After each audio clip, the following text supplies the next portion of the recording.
പ്രകാശ് വർമ്മനെ പറ്റി പറയാതെ നമുക്ക് ഒരു ഒരു ഞാൻ പറയാം, എൻ്റെ ഫോണിലേക്ക് തുടരും കണ്ടിട്ട് വിളിച്ച മെസ്സേജ് അയച്ച ആളുകളിൽ 99% ആളുകളും പ്രകാശ് വർമ്മയുടെ നമ്പർ തരും.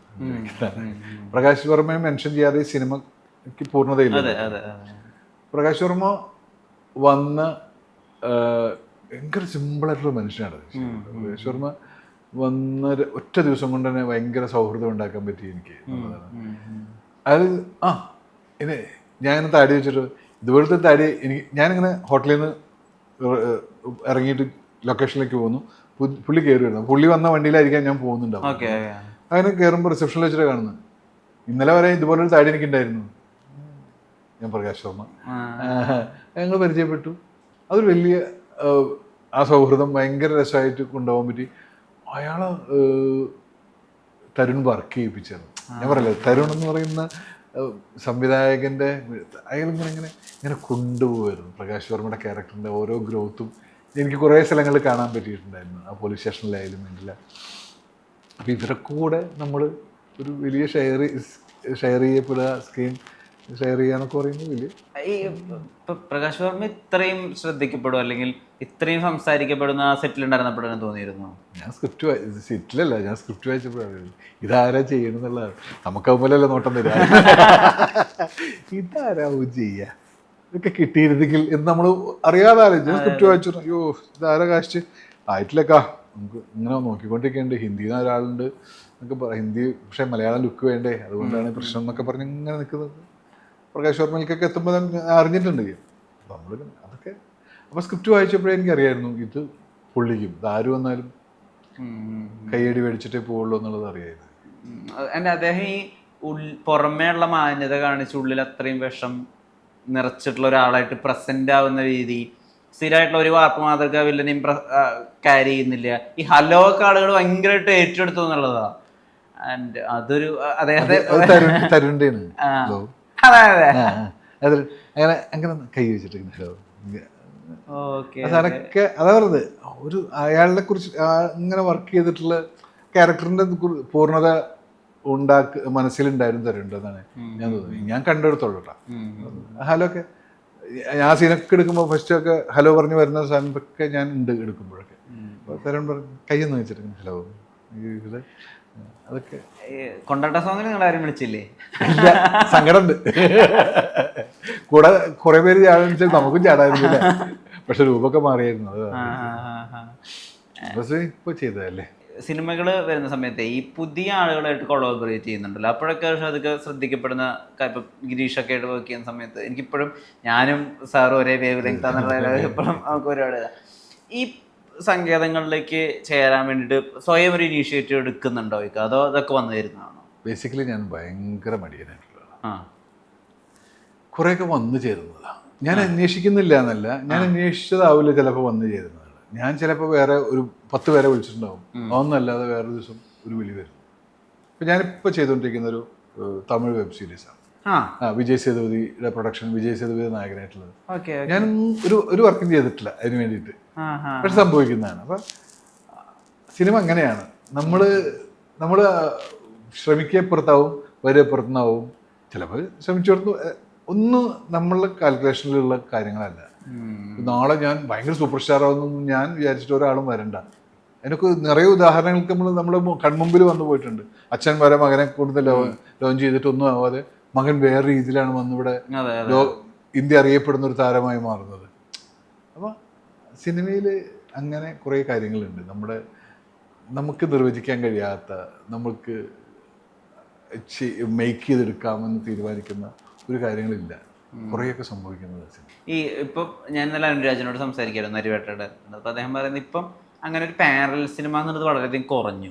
അതായത് ഇപ്പം സക്രിയയുടെ അവിടെ നിന്ന് ഇപ്പോൾ കമ്മ്യൂണിസ്റ്റ് വെച്ച അങ്ങനത്തെ കുറച്ച് സിനിമകൾ മലബാർ ഏരിയ എന്ന് വരുന്നുണ്ട്. അല്ലെങ്കിൽ ഇടയ്ക്ക് ഇപ്പോൾ ഒരു വഴക്ക് പോലെ ഒരു സിനിമയോ ഒക്കെ അല്ല ഇടയ്ക്ക് അത് സംഭവിക്കുക എന്നുള്ളതല്ലാണ്ട് പിർഷാദിയുടെ സമയത്ത് അതൊരു കൊയ്ത്തായിരുന്നു. അന്നൊരു പ്രയോഗം ഉണ്ടായിരുന്നു, എനിക്ക് കേട്ടിട്ടൊന്നും അറിയില്ല. അതായത് കൊച്ചി വന്നിട്ട് മമ്മൂക്കയുടെ അടുത്ത് പറയാ, എന്നിട്ട് ഡേറ്റ് ചെയ്തിട്ടില്ലെങ്കിൽ നേരെ കേച്ചിരിക്കും പോവാ, എന്നിട്ട് ശ്രദ്ധിക്കണോ കേട്ടിട്ടുണ്ടോ അത്? അത് ആൻഡോ ജോസഫിന്റെ വചനമാണ്. അങ്ങനൊന്നും ഒരിക്കലും സംഭവിച്ചിട്ടില്ല. പക്ഷെ വെറുതെ കളിയാക്കി അല്ല, മീൻസ് അങ്ങനെ സമാന്തര സിനിമയിൽ ഞാൻ ഒരുപാട് അഭിനയിച്ചുകൊണ്ട് ശരിക്കും അങ്ങനെ ഒരു വചനം ഉണ്ടായതാണ്. അതായത് അതിൽ യാഥാർത്ഥ്യമായിട്ടൊന്നും യാതൊരു ബന്ധവുമില്ല. പക്ഷെ കുറേ അന്ന് അങ്ങനെ ഒരു സമാന്തര സിനിമ അല്ലെങ്കിൽ കമേഴ്ഷ്യൽ സിനിമ അത് ആക്ച്വലി അതെനിക്ക് ഭയങ്കര ദോഷം ചെയ്തിട്ടുണ്ടെന്ന് ഞാൻ വിശ്വസിക്കും. ദോഷം എന്നല്ല, വേറെ രീതിയിൽ കമേഴ്ഷ്യൽ സിനിമക്കാരൊന്നും തന്നെ വിളിക്കുക, അയാൾ സമാന്തര സിനിമയിലൊക്കെ അഭിനയിച്ചിട്ട് അല്ല ആ വഴിക്കൊക്കെ പോകട്ടെ, നമ്മളെന്തിനാ അയാളെ ബുദ്ധിമുട്ടിക്കുന്നത്, അയാൾക്ക് ഇവിടുത്തെ വന്ന് കമേഴ്ഷ്യൽ സിനിമയോടൊന്നും അങ്ങനെയൊക്കെ ചിലപ്പോൾ മാറ്റി നിർത്തിയിട്ടുണ്ടാവും എന്ന് വിചാരിക്കുന്ന ആളാണ് ഞാൻ. പക്ഷേ പിന്നെ ഇതൊന്നും നമുക്ക് ആരെയും മാറ്റി നിർത്താനോ നമ്മൾ ചേർത്ത് പിടിക്കുക, മീൻസ് അങ്ങനെ ഒന്നും അവനെ കൂടെ ഒന്നും ഇല്ല. ഇതൊക്കെ ഇങ്ങനെ നേരത്തെ പറഞ്ഞ പോലെ ഇതൊക്കെ ഒരു ഇതിലങ്ങ് സംഭവിക്കും. ഇപ്പം ഞാൻ പറയാം, ഇപ്പം ഞാൻ ഇന്നേ വരെ ആഷിഖ് അബുവിൻ്റെ, അമൽ നീരദിൻ്റെയോ അൻവർ റഷീദിൻ്റെ ഒന്നും സിനിമയിൽ അഭിനയിച്ചിട്ടില്ല. ഇതൊന്നും നമ്മുടെ ശത്രുക്കളൊന്നുമല്ല, നമ്മളെ അടുത്ത സുഹൃത്തുക്കളൊക്കെ തന്നെയാണ്. വിളിച്ചാലും മിണ്ടാലും ഒക്കെ മിണ്ടും, സംഭവിച്ചിട്ടില്ല. സിനിമ അങ്ങനെ. ഈ 2026 മറ്റേ കുന്നംകുളം മണ്ഡലത്തെ പ്രതിനിധീകരിച്ച് ഇർഷാദ് ഇലക്ഷൻ നിൽക്കുക, ആരെ ഈ കുപ്രചരണം നടത്തും? ഒന്നാമത് ഞാൻ കുന്നംകുളം മണ്ഡലത്തുകാരനല്ല, എന്റെ മണ്ഡലം മണലൂരാണ്. കേശ്ശേരിയുടെ കുറച്ച് ഇടങ്ങൾ മണലൂരിലെ പെടുന്നത്. അതുകൊണ്ട് തന്നെ തൃശ്ശൂർ പാർലമെന്ററി മണ്ഡലത്തിലും നമ്മൾ പെടും. മണലൂര് തൃശ്ശൂരിലെ പെടും. അതുകൊണ്ട് പലയിടത്തും നീ വലിയ വർത്താനം പറയണ്ട, നിന്റെ MP ആരാന്നൊക്കെ ചോദിക്കുന്ന ആൾക്കാർ, അങ്ങനെ ട്രോളാത്ത ആൾക്കാരുണ്ടല്ലോ നമ്മൾ.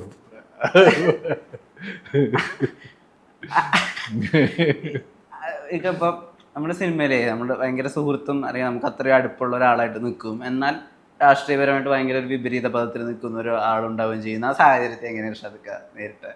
ഞാൻ കഴിഞ്ഞ ദിവസം ഒരു ക്യാൻ ചാനലിൻ്റെ ഇന്റർവ്യൂവിൽ പറഞ്ഞിട്ടുണ്ട്, നിങ്ങൾ ആർക്കാണ് വോട്ട് ചെയ്തത്? ഞാൻ സുരേഷ് ചേട്ടനല്ല വോട്ട് ചെയ്തത്. ഞാൻ എൻ്റെ രാഷ്ട്രീയമായിട്ട് ഒരു തരത്തിലും യോജിക്കാൻ കഴിയാത്ത ഒരു വ്യക്തിയാണ്. പക്ഷെ പേഴ്സണലി സിനിമയിൽ എനിക്ക് ഒരുപാട് എന്നെ ആ സിനിമയിൽ അത് ഇർഷാദിനെ വിളിക്കുക എന്ന് പറഞ്ഞിട്ട് ഞാനിപ്പോൾ വരാഹത്തിൽ വരെ അഭിനയിച്ചിട്ടുണ്ട്. പിന്നെ ഡേറ്റ് ക്ലാഷ് കാരണം എനിക്ക് അതിന് പൂർണ്ണമായിട്ട് അഭിനയിക്കാൻ പറ്റിയിട്ടില്ല. അത് വിളിക്കണം എന്ന് പറയുന്നത് അദ്ദേഹമാണ്. അപ്പോൾ കാണുമ്പോൾ വളരെ സൗഹൃദത്തിൽ പെരുമാറുന്നു. പക്ഷെ നമ്മുടെ രണ്ടുപേരുടെയും ഐഡിയോളജി രണ്ടാണ്. അതിനോട് ഒരു തരത്തിലും നമുക്ക് യോജിക്കാൻ പറ്റില്ല. അങ്ങനെ മനുഷ്യന്മാരെ തരംതിരിക്കുന്ന ഒരു രാഷ്ട്രീയത്തിനോട് നമുക്ക് മനുഷ്യന്മാരെല്ലാവരും അല്ല, ഇതിപ്പോൾ ഒരു പോയിന്റ് കഴിയുമ്പോഴേ പലപ്പോഴും ഈ വര അങ്ങോട്ട് മാഞ്ഞു പോകും സിനിമാക്കാർ അധികവും. കാരണം നിലപാടുകൾ പറയുന്നത് കുറഞ്ഞു പോകും, അല്ലെങ്കിൽ ഇപ്പോൾ എന്തെങ്കിലും ചോദിച്ചാൽ അതിന് അഭിപ്രായം പറയാൻ പല കാരണങ്ങളുണ്ടായിരിക്കാം. ചിലപ്പോൾ വിവാദങ്ങളിൽ പെട്ടു പോകുന്ന പഠിച്ചിട്ടായിരിക്കും. പക്ഷേ എനിക്ക് തോന്നുന്നു റൈറ്റ് ഫ്രം ഈ ഫേസ്ബുക്ക് തുടങ്ങിയ സമയം തൊട്ട് തന്നെ ഇടതുപക്ഷമാണ്, ഇടതുപക്ഷത്തോട് ചേർന്ന് നിൽക്കുകയാണ്. അതിലൊരു മാറ്റം വന്നിട്ടുമില്ല എത്രയോ കാലമായിട്ട്.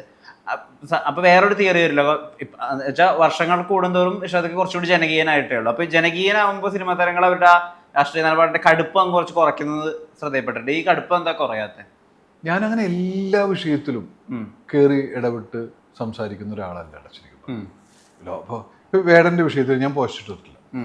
ഞാൻ വേടൻ്റെ കൂടെ തന്നെയാണ്. പക്ഷെ ഞാൻ എല്ലാ കാര്യത്തിലും ഇങ്ങനെ കയറി എനിക്കങ്ങനെ ഭയങ്കരമായിട്ട് ഫീൽ ചെയ്യുന്ന ഒരു കാര്യത്തിൽ ഞാൻ കയറി പോസ്റ്റ് ഇടാറുള്ളൂ. അപ്പോൾ എൻ്റെ രാഷ്ട്രീയം ഇന്നും ഇടതുപക്ഷ രാഷ്ട്രീയമാണ്, മനുഷ്യന്മാരുടെ രാഷ്ട്രീയമാണ്. അല്ലാതെ എനിക്ക് ജാതിയും പറഞ്ഞ് മതം പറഞ്ഞ് എനിക്ക് മുസ്ലിം ലീഗിനോടും ഉള്ള വിരോധം തന്നെയാണ് BJP-യോടുള്ള വിരോധം. എനിക്കങ്ങനെ വർഗീയത പറയുന്ന ഒരു SDPI ആയാലും വേണ്ടില്ല, അല്ലെങ്കിൽ സോളിഡാരിറ്റി ആയാലും വേണ്ടില്ല. എനിക്ക് അങ്ങനത്തെ മറ്റേ കാസേ എന്തൊക്കെ വന്നിട്ടുണ്ട് എല്ലാം കൂടി. അതെ അതെ അതെ. നമ്മൾ യോജിയായാലും മനുഷ്യന്മാരായിട്ട് ഭയങ്കര സ്നേഹത്തോടെ നീങ്ങുക എന്നുള്ളതാണ് എൻ്റെ ഒരു മതം. അപ്പോൾ എൻ്റെ രാഷ്ട്രീയവും അത് തന്നെയാണ്.